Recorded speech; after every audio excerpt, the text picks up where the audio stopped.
Welcome back to another episode of Warren Cali. In this episode, I'm going to detail a story across Atlantic Piru, FG. FG was born Frank Thornton in Los Angeles, California. FG would spend early parts of his childhood living in various areas, like on 57th and Hoover and 120th and Main, where he'd be living in the middle of several gangs, like the 11-8 East Coast Crips and Athens Park Bloods. Both of these gangs were fierce rivals, creating a crazy atmosphere growing up for FG.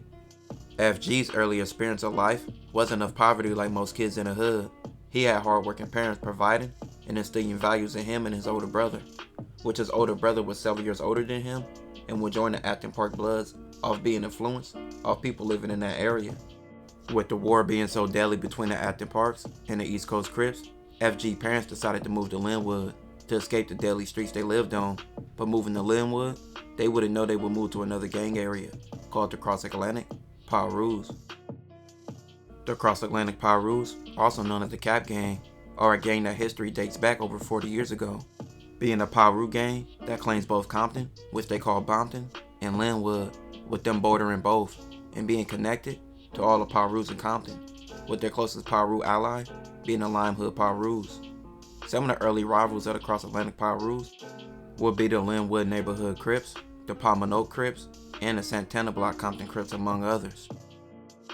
Moving to this area, FG would be easily influenced and would become an official member when he was only in 6th grade.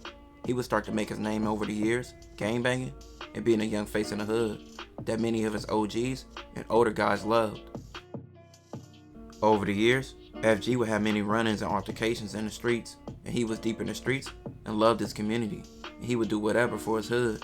Even though he was trapped in the street life, he wanted the future and to make it out. His dream was football, and he was juggling the streets and football. He'd be putting in work before school started, and after school, he'd get back right to it after practice was over. He would start his high school journey at Linwood High School, where he would win a high school championship, but he later switched schools after being kicked out over being part of a gang riot. He would later transfer to Gar High School and Cerritos, where he would be a star on the school's football team. With him being so good in sports, all the trouble from fights and gangbanging he got into, he would get away with from teachers off his athletic abilities. FG avoided jail much of his time on the streets early on in his life, but his first time going to jail was for stealing a car, which he would spend a month in jail. After getting out, he went right back to high school, but less than a month later, he would be right back in jail, facing several charges, including robbery, over an altercation at school where he confronted some Crips, and also 2 shootings. At only 18 years old, he was facing cases that could have got him life. And just like that, FG's football dreams were over. FG was facing a lot of adversity by this time in 1991, especially with sitting behind bars. Just a year previous in 1990, his older brother would be killed in Inglewood by some Crips, and while sitting in county jail at 18 for multiple charges he faced, his father would die from cancer. FG would bail out and fight his case on the streets, but his case would later drop because of witnesses not testifying. But more tragedy would hit. His mother was diagnosed with cancer. In less than 8 months, she would unfortunately die. In less than 2 years, a family of 4 was gone, leaving FG the only surviving one.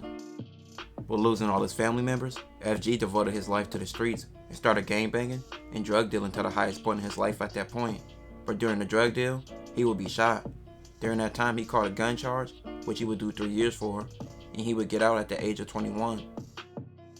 After getting out in 1994, Death Row Records was running the streets, with several Pirus from several sets being a part of Death Row, making money and collecting checks from Death Row. So many Piru members wasn't selling drugs or even in their hood as much. This left an open market for the younger Piru members, and FG seen the money he could make, and in 3 months, he would make a lot of money and have a major run in the streets. FG would flood the streets with drugs and get the Pirus more motion in the 90s outside of Death Row. He was making a ton of money that helped him own cars, homes, and even businesses, like barbershops and even a club, and everything would be successful. During FG's come up, it would be many things going on in the streets, like several Pirus having ongoing feuds with each other, which would get deadly, and several once friends would die behind this beef. It happened over several reasons, and with the fall of Death Row and less money flowing, it would be a big split and division among Pirus that still goes on today, with just so recently, many Pirus have tried to make efforts to make peace. FG would stay out of inner circle Piru beef and continue on his own path, handling his businesses and also his business in the streets, and that leads us to 2000. FG would be set up. FG usually did business with a friend named Drew, and Drew would set up a deal with Mob James for FG. Mob James would be a part of Death Row's early days and was known as a reputable gangster back then, but he wasn't known as a drug dealer, which FG felt weird about, but he made the drug deal anyway. The whole situation was allegedly recorded by Mob James, who was later confirmed to be a confidential witness through paperwork. Police watched the whole transaction and took pictures. The paperwork would give a detailed account of Mob James' role, which he would get mentioned as a CW. Mob James isn't mentioned by his name in the paperwork, but is mentioned as CW, and FG and several other Piru members are implicated in the paperwork.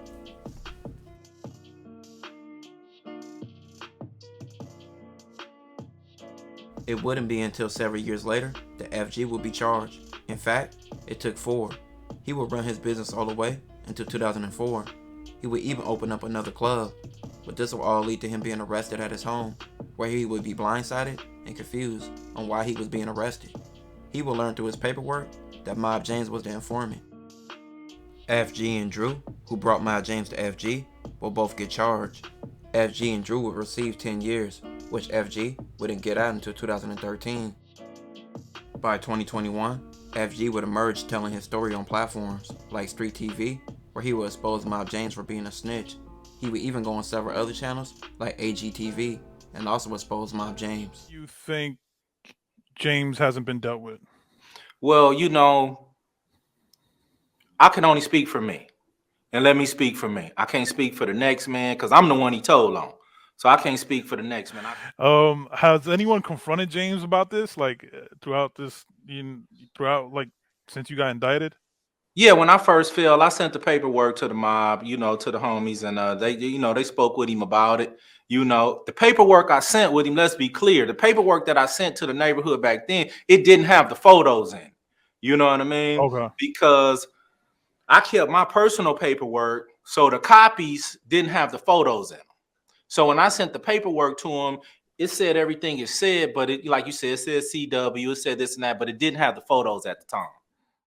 Mob James would go on several platforms like Vlad TV, denying the snitch allegations.